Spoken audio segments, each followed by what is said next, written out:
So yeah, like I said, I was working in New York, working in the World Trade Center on the 84th floor, and I was in the second tower when the first planes hit Tower One. It was quite a shock for us. We didn't know what was going on, and as a Canadian, I was a little taken aback. A lot of the people knew in '93 what had gone on, that it was a terrorist attack. I had no clue. I was trapped above the impact zone, and I had just left our trading room when the second plane hit our tower. I had a bit of a struggle getting down. I almost didn't get down. We were trapped above the impact zone for a while, and then fortunately I got out, and I didn't get it fully out of the building. I ran all the way down 84 flights of stairs, but they made us go in through the underground to get out away from the building. And at that point, when I was in the basement of the building, the tower came down, and I ran, and I woke up 3 days later in the hospital.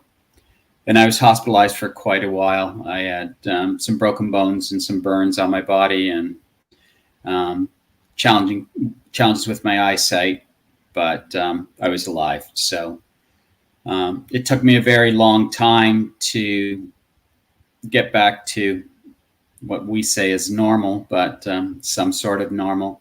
And I struggled for a very long time.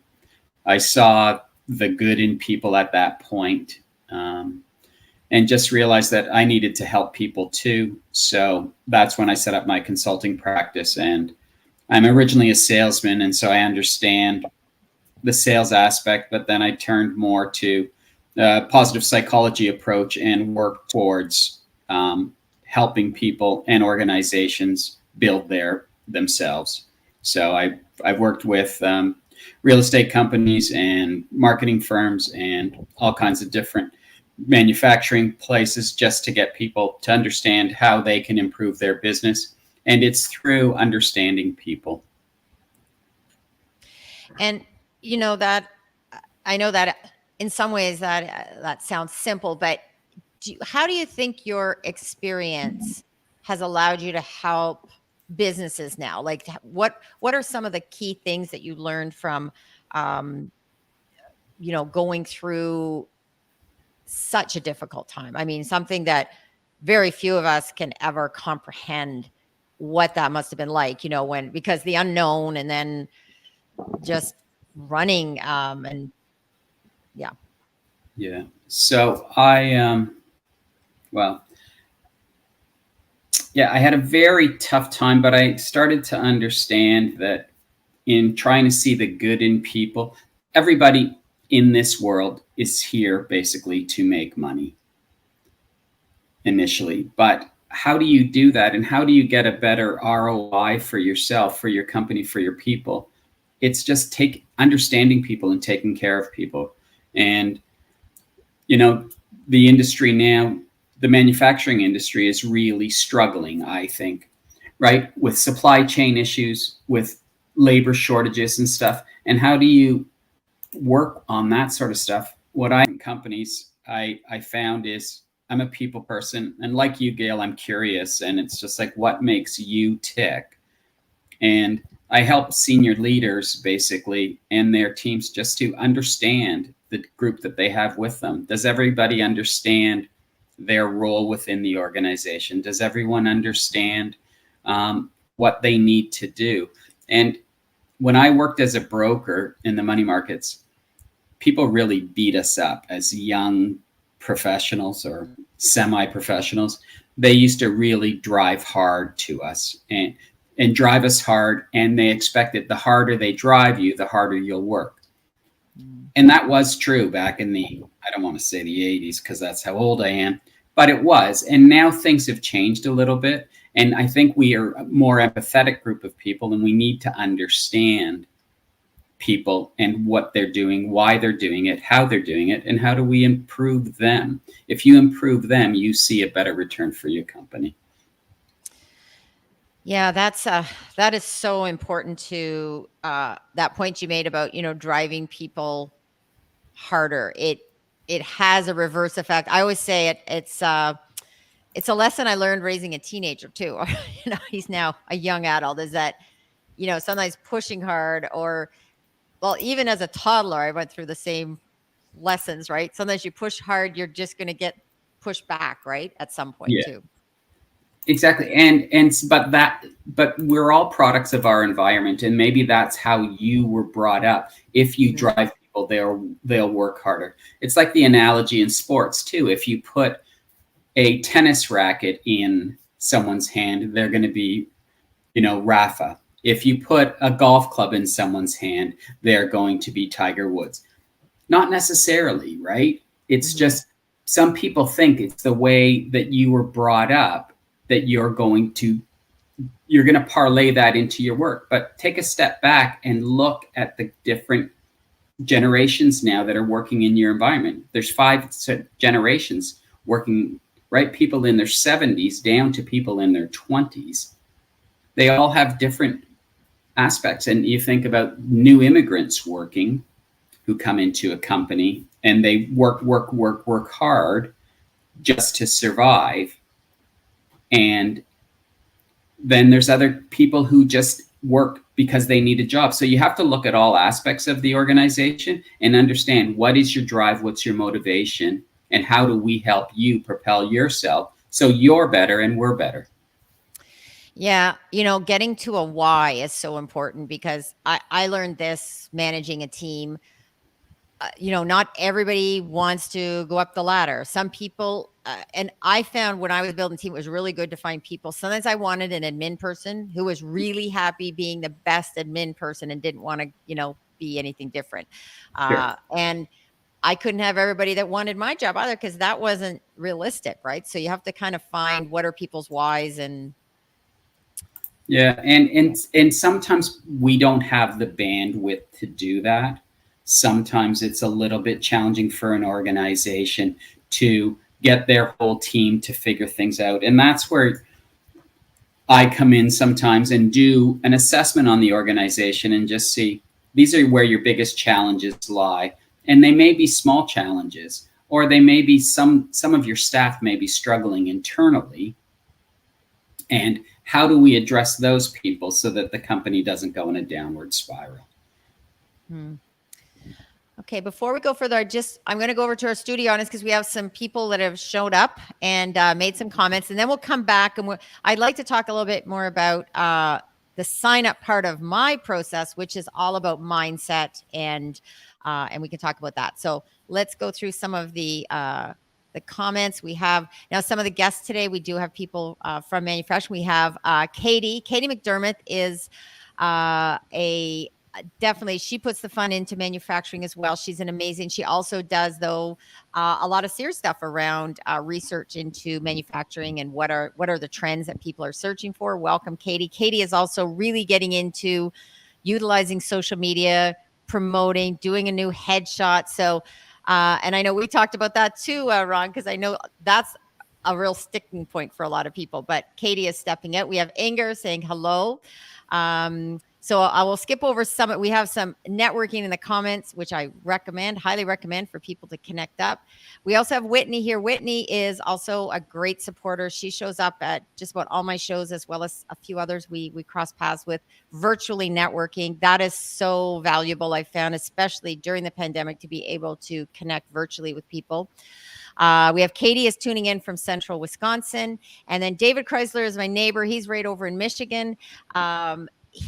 We call him the king of process. So I'm sure there's some crossover between what you do as well, Ron, and what David does, because David goes in and does a lot of business process and does some deep dives into, what works and what doesn't work with companies. So Sure. And also amazing supporter, and also getting out using more and more social media. So one of the trends you'll see people in the comments, a lot of the people have been using social media, live shows, they're guesting, they have podcasts, and they're actually also doing that part of what I talk about, which is showing up.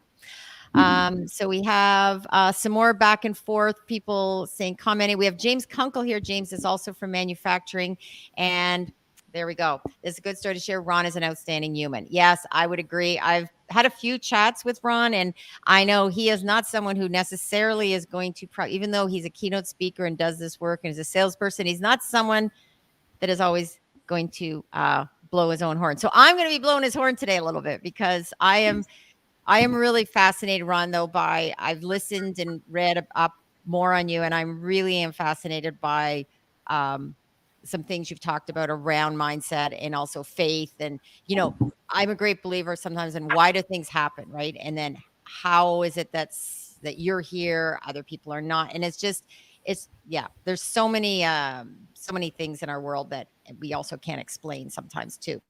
Sure. So we had, yes. Oh, and we have Damon Pastulka. Okay. Now Damon here, what I learned from him is, he said sound is better. So Damon taught me something about M&Ms. He said, you want to be the red M&M in the bowl of green. So I'm wearing my red today. So, and what Damon also does work with business. So some of these people you want to be connected with too, because there may be opportunities even to connect up and share knowledge, ideas. Damon does a lot of work with helping companies plan long-term about exiting their business. So coming up with plans. And one of the things I learned from him is that you don't want to wait until you want to exit your business. You want to start doing that research early and finding out a long-term plan. And you can actually help improve your business while you may be planning long-term to exit it. So he has a fascinating story. He says we have to show up. Oh, yes, you do. And we also have, now you've already met Kim Willis is in the house. Kim is the communications director, as well as leads the education side of Canadian Mental Health Association, Windsor, Essex. And yes, we're looking forward to having you as part of that event next Wednesday. And Damon says this too. He says, there is a reason for being here. Do not forget that. Mm-hmm. Yeah. Yes. Yeah. So let's talk about that, about reason for you, and also mindset, because one of the things, and I mentioned you, is that the power of the mind. And I say a lot of times, signing up, you have to first decide, like, what are you going to do? How are you going to make change? So can you talk about that, about how you decided to sign up after 9/11, after getting out of the hospital, and maybe tell a little bit about that story, because sometimes people need to know, like, talking to you now, you seem like, okay, all is good. You're, speaking, you're doing this business, but my guess is that's not completely the case. So maybe you could share a little bit about what happened 20 years ago to where you are now. Sure. So 20 years ago, and part of it was I was out of it for 4 days. Like, I didn't know that the buildings had come down. I was, not in a coma, but I didn't know anything. I didn't know there was a terrorist attack. I didn't know the buildings came down. And I was badly burned. I had a broken bone. And so I had a very slow recovery. And I didn't know I lost a lot of friends at that point. So with psychologists, psychiatrists, and family, they helped bring me along in the journey. But I had 4 young kids at the time, and it was difficult to try to, figure out, did I want to be here or not? Did I want to, live? Why was I here? And a lot of my colleagues weren't. And I had a real struggle with a lot of people asking me about my lost colleagues. Did you see him? Did you see her? What did they say? And that was very challenging for me. So I struggled with that for a while. And then as I healed physically and started to heal emotionally, we were in a really tough time in the world, right? 9/11 is a defining moment in our world's history. And then there was the big anthrax scare. And so I decided, I was at home recovering for 6 to 7 months. And I decided to go back to work part-time in March, full-time in April. But when I went back full-time, I lived in New Jersey, so I'd take the train in. And when I'd get home, my kids would be by the window, and they were young at the time, wondering if I was coming home every day. And I was just looking, and it's like, this is no way for us to live. And so I packed up and I moved back to Canada with my family. and the amount of people that reached out to help to see if they could help in any way, including the company that I work for. I was in an office of 350 brokers yelling and screaming and trading, and they brought me back to Canada to be in an office by myself just so that they could accommodate me. And that was great. It was really great. But then you saw the good in people, and they became compassionate leaders. And so I wanted to, as I healed, I wanted to become more of a compassionate leader. So I studied positive psychology a bit, and I give a hoot about people. And I just want to know, it's just like, what do you do, Gail? Why do you do it? How can I help you? Because so many people helped me along the way. And if I can help you and give you business advice and strategies and help your teams grow and build, then things are great. So, can you talk a little bit about, because you are going to be speaking at the Canadian Mental Health Association event, and it is in Windsor. So just I get that updated. It's Windsor, not in Toronto. Windsor. Oh, yeah, okay. It's in Windsor. Windsor, yes. So we'll just get that link updated. Yep. So, what were some of the things you did or utilized from a mental health perspective that helped you also on that journey? And also, is there anything you'd recommend for companies that maybe could utilize some of those resources as well for dealing with other items in workplaces? So, I grew up in an Italian household, and a very, not a strict household, but never showed your emotion. And after 9/11, people let their guards down a bit, and it were okay to seek help, to seek, the truth. And I think that helped me a lot. Like I saw, and it's not a funny story, but I saw, when I was in New York, I saw my psychiatrist and my plastic surgeon in one day, and everyone's like, wow, you're a true New Yorker, Ronnie. But, I needed to do that. And there's no shame in seeking help, right? Or asking for help, or raising a hand and say, even at work, I don't understand this. Can you explain this to me? Just because you don't want somebody to go in a different direction if you can steer them on the path that you want them to go on. So in seeking help, I really found that it was a real bonus for me. And I parlayed that into helping others. So anytime I talk to senior leaders, it's just, and you can do it on a one-on-one with them, but sometimes they're spent, they're broke, they don't know where to go. And it's just like, it's okay, we can help figure this out, right? Help figure out you on your journey. Because if you're in a downward spiral within your organization, it's going to have a negative effect on others. So why not try to make things positive for you?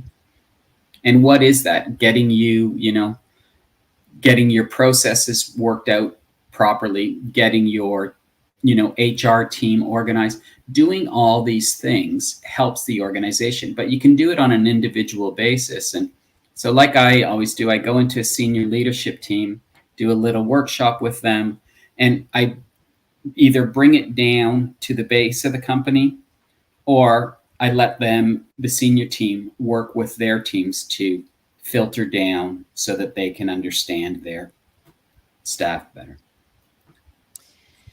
It's amazing how it's so true, talking through things. And people sometimes think, and I've heard this, well, in a workplace, if we talk about mental health, more people are going to want to go off on leave. And stats and data prove otherwise, that it's actually the reverse. People actually will get help earlier and they don't go off on sick leave. And I spent quite a bit of time working on this with the local CMHA doing research. And I was actually shocked at the level of how much, we know prevention works, but yet we still think, no, we wait until we're broken, right?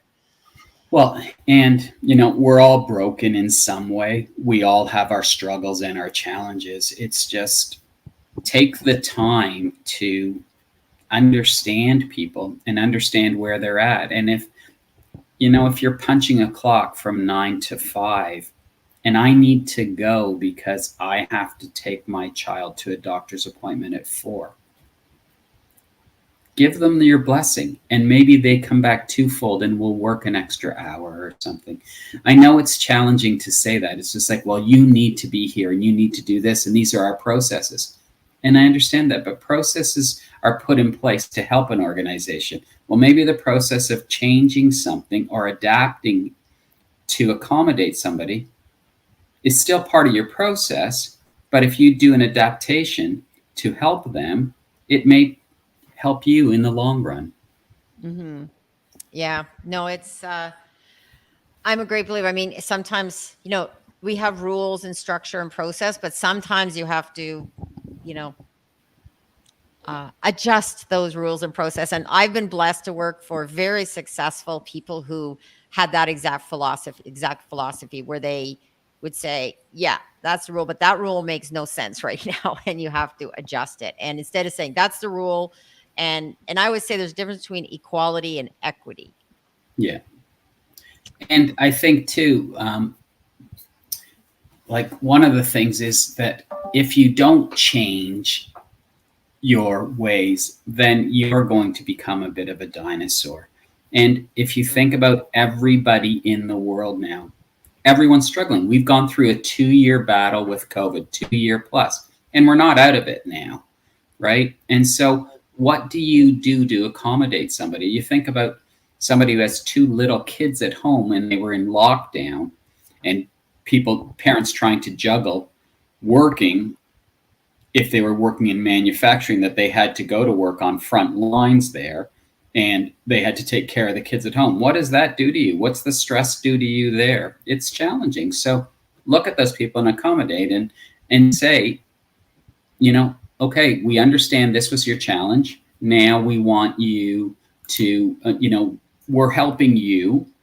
Like, we've helped you with this challenge, and then maybe you can help us too. And it's got to be a give and take on both sides, right?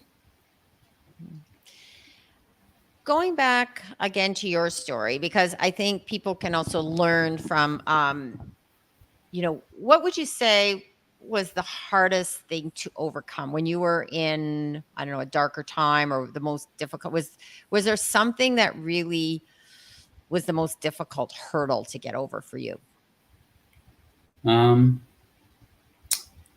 Well, there were a few things. Like, my mental health really took a toll. I didn't, I had 4 young kids, didn't really know what, I didn't want to hang out with them, didn't show any excitement or any joy for a few years. And then work too. I was just going through the motions just to pay bills at the time. And then I guess an epiphany with people saying, could you tell your story? And everybody, like, people were muttering initially when they met me. It'd be like, there's that guy, there's that guy. And it's just like, what do you want to know? And people are inquisitive, right? Like you're curious. Everybody's inquisitive. And some people really want to know the story. And then people were telling me too, it's like, Ron, you need to tell this story. It's a good news story. But I struggled for a while because I lost a lot of colleagues. And, some people were thinking maybe it's a bit opportunistic to talk about this. And I was like, no, I'm just here now. I'm fortunate. I'm lucky. I'm blessed, whatever you want to say. But I'm here, and I need to tell people what I've gone through and how things have changed. And, it was challenging. And I did different jobs for a very long time after my brokerage industry. And it's just like, what do I want to do? And I didn't really love doing any jobs. I did them, to support my family. But now I love helping people, right? And I just love helping organizations. So. Okay. Yeah, that is, you mentioned about, I think a lot of times people think they're the only ones going, when they go through a difficult time, that they're alone. So did you find that, like, now, I guess there's not a lot of people that have gone through exactly what you went through, but were you able to find any support through other people that have gone through trauma? Obviously, that's something you'll be talking about next week. I'm sure that, PTSD, first responders. I mean, there were other people, I should say. There were definitely the survivors, the first responders that had to go in. So has that been an area that you were able to tap into for support? So I found my biggest, and I was a bit of an anomaly after 9/11. So people either got out physically unscathed or they perished. For me, I got banged up quite badly. And in talking to some psychologists and psychiatrists, they only brought me so far. And it was just like, and I don't think they knew how to deal with it either. Yes, you're trained, you're book trained, but how do you deal with, as North Americans or Western world people, of terrorism? That was new to us, really. And so I think they were struggling too. And I saw a lot of them. And certain people brought me so far. And then I moved on to the next person. And then now I have a really great support person. But I always talk to my colleagues and friends who are in the industry about it too. And it was healing. And I had one very good friend, my boss at the time, came to visit me in Toronto, and 12 years later, he broke down and he's just like, I'm sorry I left you in that building. And so I was just like, he was kind of asking for permission to say it's okay. And it was absolutely okay. He did nothing wrong. We did nothing wrong that day. And he was struggling still to this day. So in talking to these people, colleagues and friends, and I think, people in your industry, if you talk to them, you can get a better understanding of where their struggles are and how do you get through it, right? If you're having a manufacturing challenge and you talk to the competition or whatever, it's like, maybe, you talk to a CEO group and they may say, yeah, this is what we did to overcome this hurdle. And some people will hold it close to their chest, but I think we need to be more of an open book now. And maybe it'll come around, twofold, threefold for you in helping other people out. So, that is so true. And I do work, as I said, in manufacturing, especially in plastic injection molding. And I'm on the board of directors for Canadian Association of Mold Makers.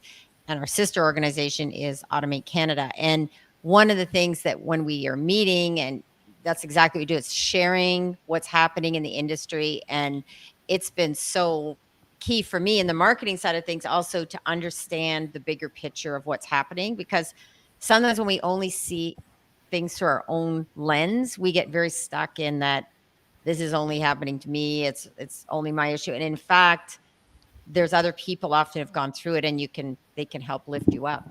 Mm-hmm.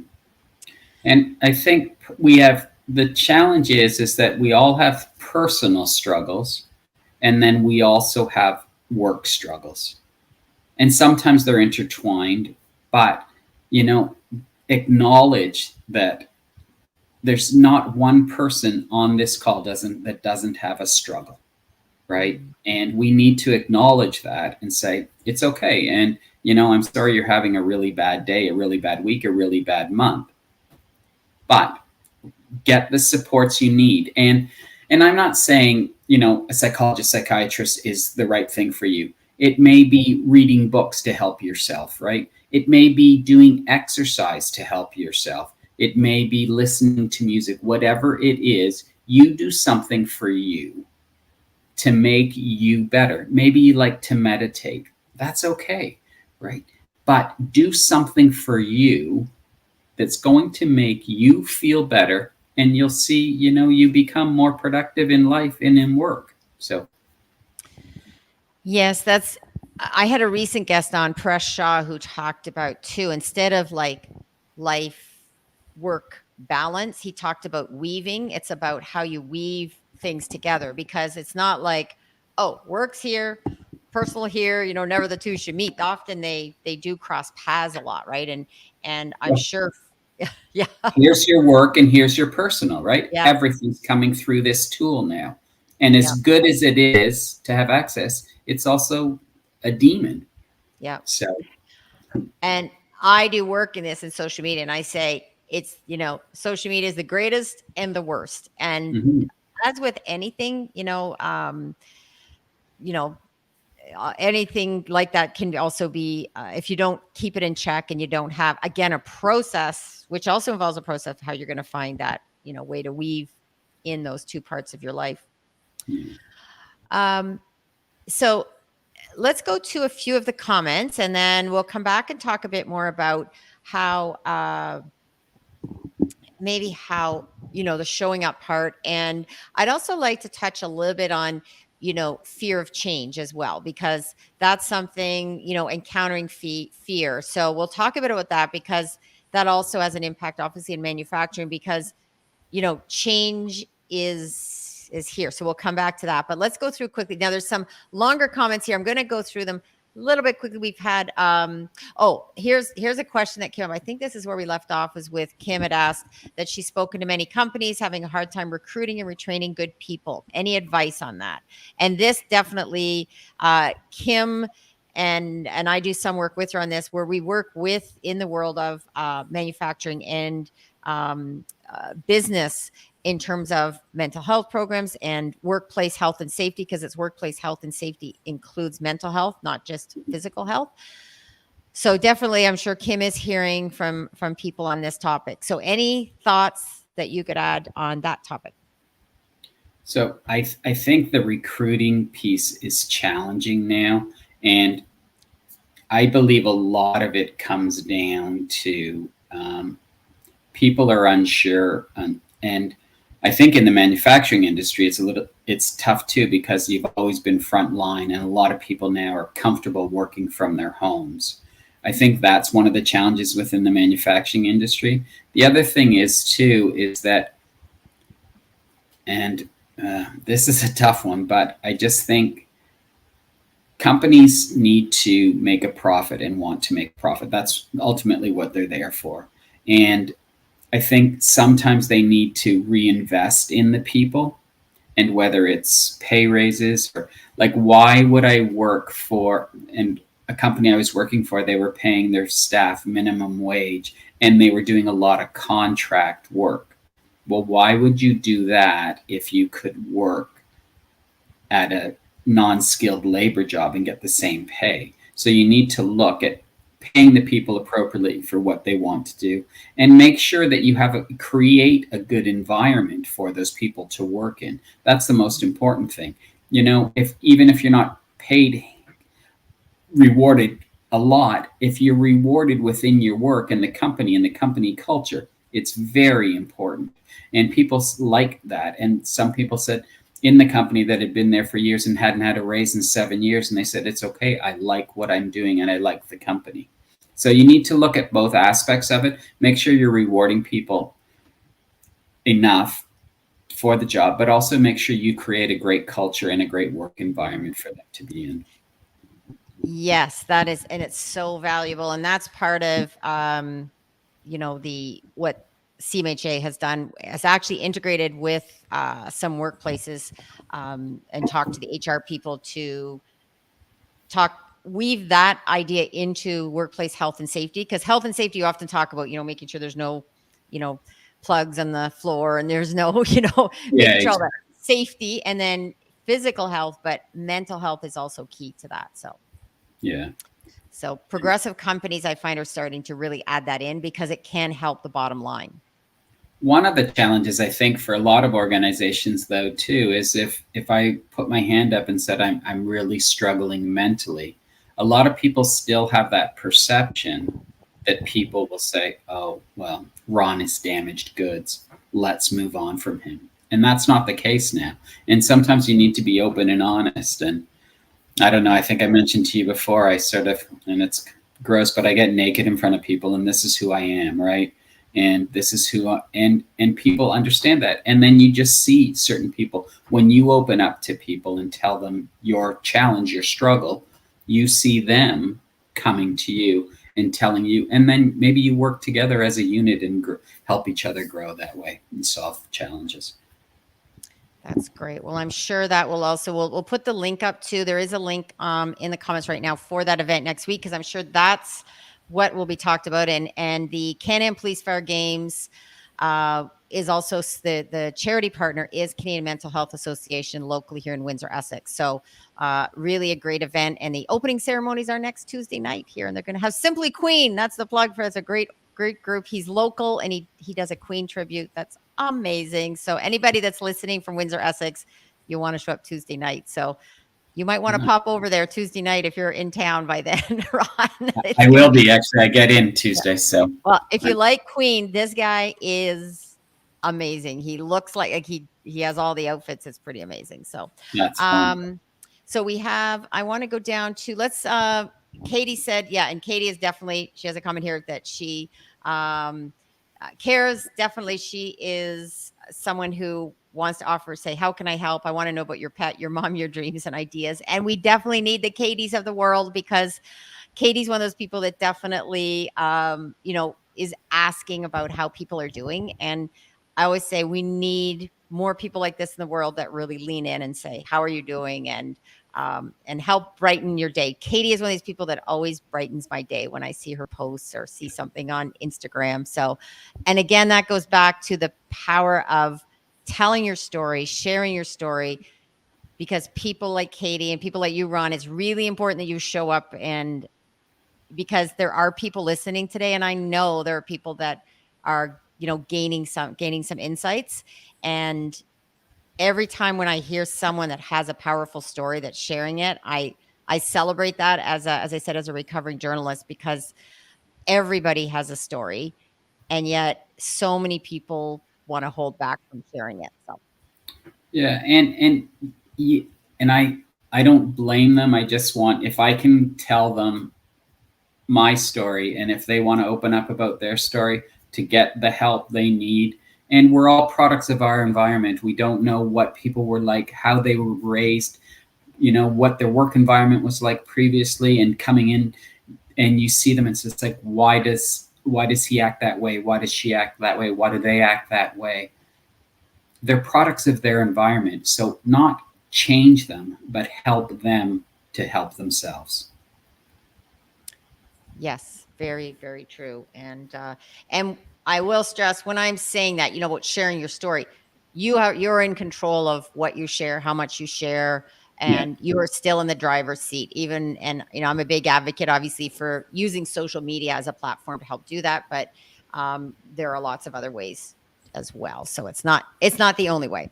Denrich is here now. Denrich is an amazing human being as well, who he said, in my time in my former company, we had guidelines. However, my role as a leader made sure within the governance, we had managers empowered to make reasonable accommodations to support staff. Staff came back with 100% full. The culture of listening and being listened to, that's key. Listening and being listened to went a long way, and we grew the company neatly 4 times. So thank you, Ron, for spreading this important message. Yes. Bravo, Denrich. That's awesome. Thank you, Denrich. Denrich started doing video. I'm still hoping he'll come back and do more video, because he works in the IT world, cybersecurity, more cybersecurity world, but has some amazing insights, and definitely someone that people would want to work with, just because he is such a kind soul as well, and very, very introspective, which is very important when you're talking about issues of cybersecurity as well. Yeah. Inger said, it's so important to share your story. You never know the impact we'll have on others. 100%. Damon says, when you find your passion, you will eventually be turning down opportunities. That is true. When you really get into, doing what you love doing. And then Katie has said, we all had to process through what happened. So I imagine the mental health professionals also had to process it. I can't imagine the weight of it. Yes. And that again will be likely, there will be some stories, I'm sure, shared next Wednesday about that, as well as, and I want to stress too, that in my conversations with Ron, that one of the things that most impressed me, Ron, about you is that, your ability also to take something that was so difficult, but also see that there was good people, that there are good people, there are good things. Instead of getting very negative, you've actually managed to use it in a more positive and educational way too for others.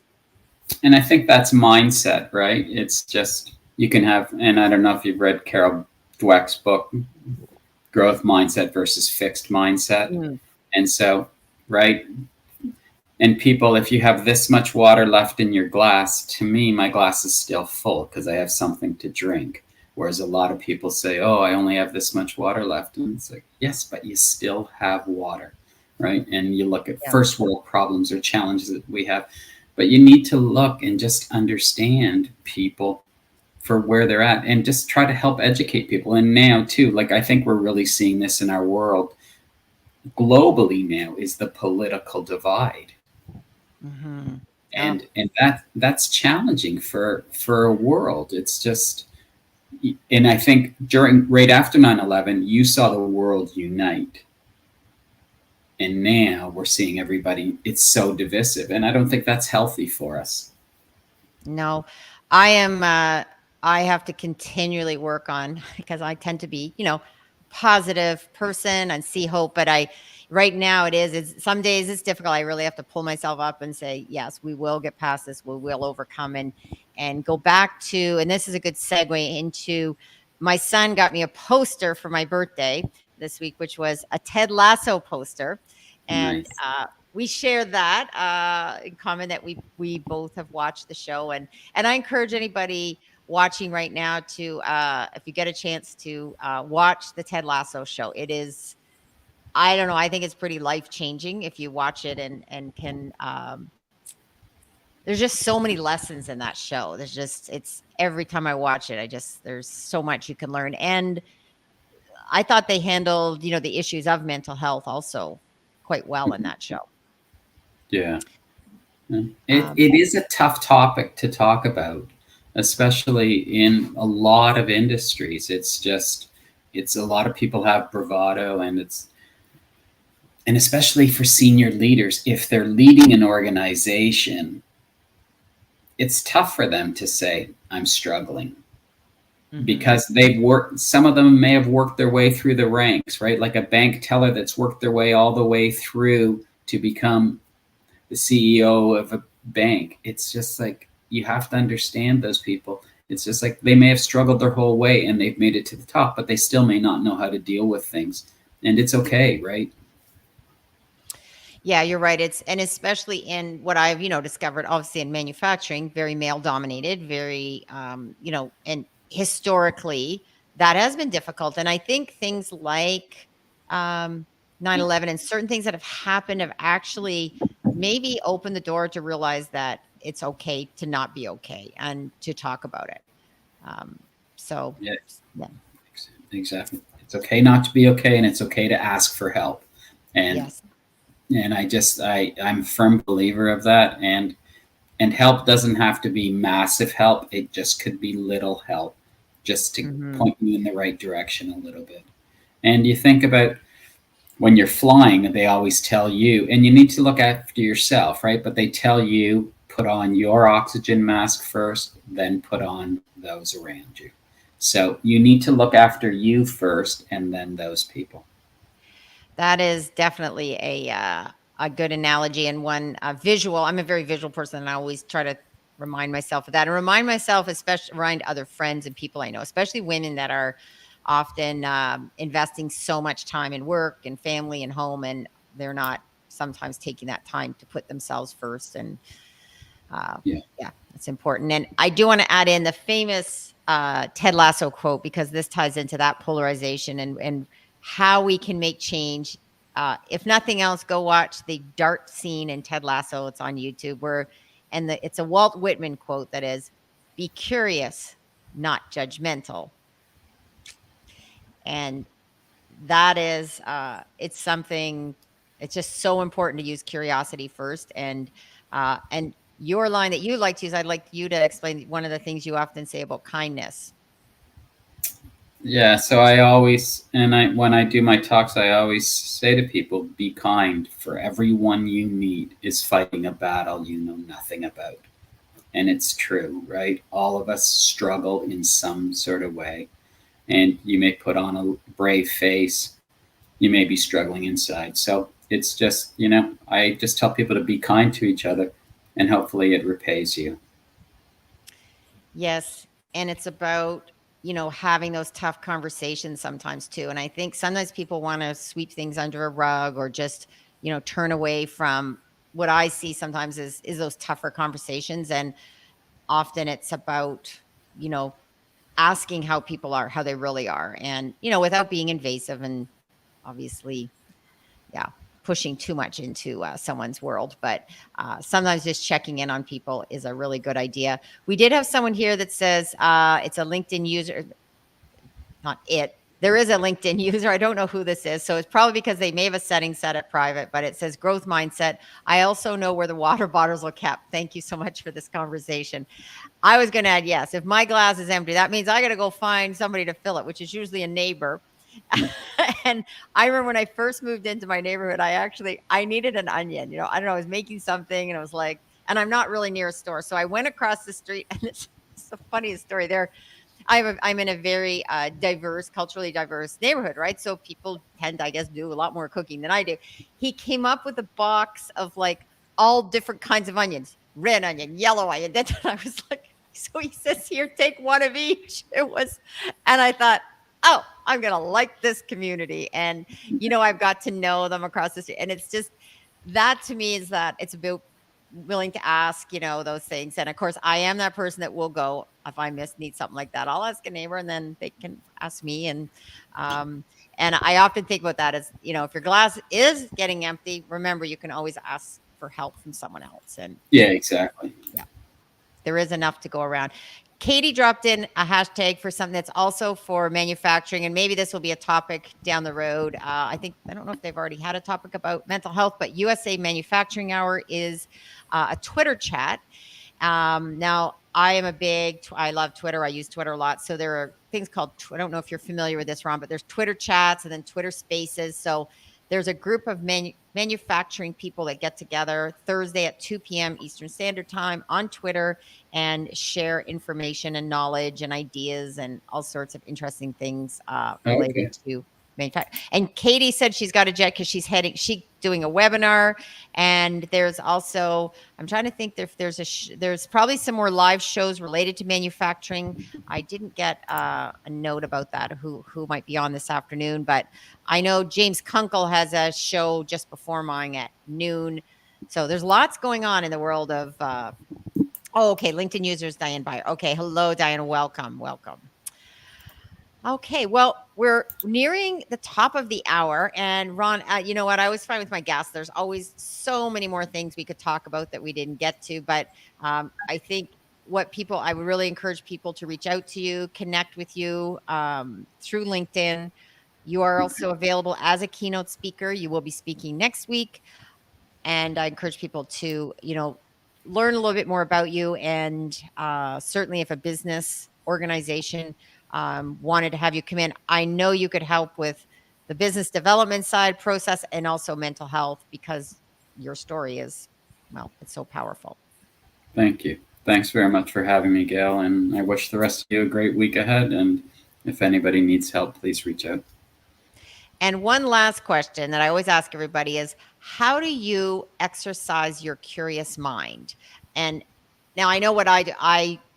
I do a couple of things. I go cycling, and I also listen to a podcast called Hidden Brain, which is fascinating. It's all about how our brain works and that. So what are things that you do to exercise your curious brain?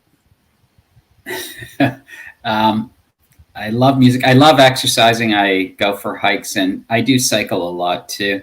I love cold water swimming up at the cottage. So it's, I just love it. It's, my wife always thinks I'm going to have a heart attack, but I think it's great. I find it peaceful. And the other thing I do with the curious mind, I'm a sponge. I like to find out so much information about everybody and then decipher exactly on what where they need help or whatever too. And so I'm inquisitive like you. You're curious. I'm inquisitive about everybody, but I like to exercise and listen to music and I don't even know if I can make a plug for this, but it's a podcast. What podcast do you listen to?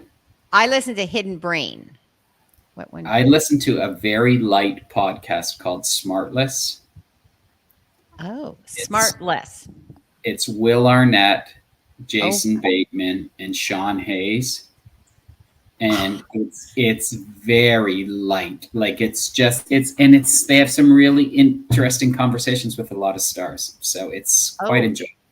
I like that. You know what? I like a mix of podcasts because I have a few different ones, and I like to mix it up, and I do listen, and this is controversial, but I'm going to say this anyways. I do listen to Joe Rogan podcast because his there's fascinating things. He has interviews that are 2 to 3 hours long, which I really like. And one of the things, and this is my little soapbox, I guess, is that one of the things that's interesting, people do make judgment, and I'm not going to judge until I go check it out myself. And I have been fascinated, and it's interesting what appears on by the media or Twitter signs. They'll pull something out from a 3-hour interview that he said, and it becomes like a big headline. And I'm like, Yeah.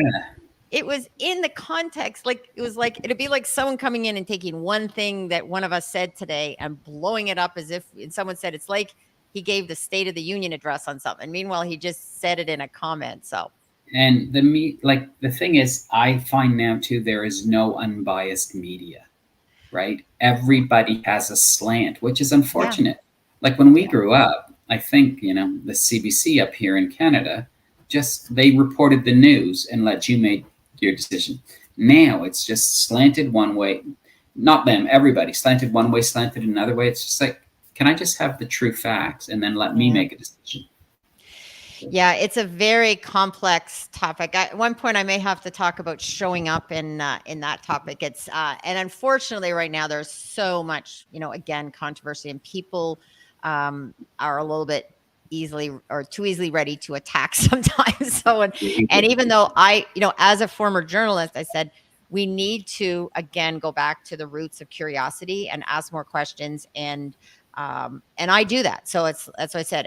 I'm not going to comment. I try not to comment on things unless I've gone and checked it out first. Right. So, Fact checkers. fact Exactly. check. Yeah. And the other thing is, I also believe there's no such thing as objectivity. No. I used to always basically be at odds a little bit in the journalism world, because I said, there's no way, even telling your story, I did not live what you lived through. So I can ask you questions. I can try to cover it in the best way possible, but I haven't lived through that. Okay, so Smartless podcast. My podcast is Hidden Brain. And I will say this, I can't believe you said cold water swimming. I take a cold shower every morning. People that have been listening to the show know, they've heard my story. I take a cold shower every morning. Now that I'm house sitting, I go jump in the lake in the morning and have my cold water swim. And I can't even explain. Well, Press Shaw, if you get a chance, you might want to listen to that previous show. That's where I first heard about it. Heard him on a podcast talking about it, taking a cold shower. And he's a mechanical engineer. So he talks about a lot of the science behind why a cold shower in the morning is so powerful. Well, watch Wim Hof. The Yes. Wim Hof method. Yes. Yeah. So. Yeah. Another great information on that. So, well, Ron, that hour just flew by. I'll be seeing you next week. So we'll be, we're going to have you go into the green room. I'll be there just in 1 minute. I'm just going to do my wrap up, and then I'll come back and we'll finish up in the green room. So thank you. You can have some cookies and refreshments in the green room. Perfect. Thanks, all. Okay. Oh, well, thanks everyone for the comments, for the support today. Ron is truly one of those amazing people you cross paths with. And one of the things I feel extremely blessed with the work that I'm doing, that I get to have time to spend with people like Ron. It really does confirm for me about the goodness in people, the goodness in the world, and that there is indeed hope.